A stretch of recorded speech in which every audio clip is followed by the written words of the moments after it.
en tant que président de toute une nation.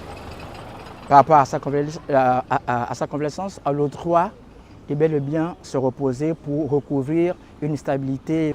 Les institutions continuent de fonctionner sans problème. On a le vice-président qui est là. On a le Premier ministre également qui doit intervenir sur certaines questions de l'administration gabonaise. Pour ma part, je pense que le chef d'État doit recouvrir toutes ses facultés et puis venir répondre à certaines questions concernant notre nation gabonaise, un autre pays. Pour moi, le président doit se reposer. Hein? Quand il doit se reposer, il doit avoir le contact avec son vice-président.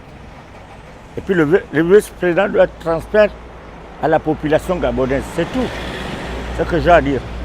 Parce que quand quelqu'un est malade, il doit beaucoup se reposer. Pour moi, il doit vraiment se reposer d'abord pour qu'il revienne en forme, bien, dans son pays au Gabon. Suite à sa convalescence, il ne peut pas se permettre de prendre des décisions sur la politique intérieure du pays.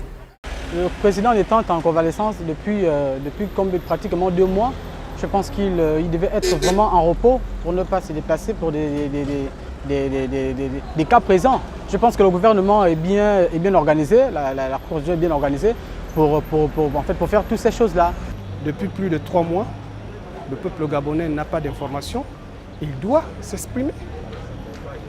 Au-delà de l'expression directe avec la population, une délégation peut se déplacer du Gabon en allant au Maroc. C'est-à-dire qu'elle doit être composée de la société civile, du parti au pouvoir et, s'il le faut aussi, de l'opposition.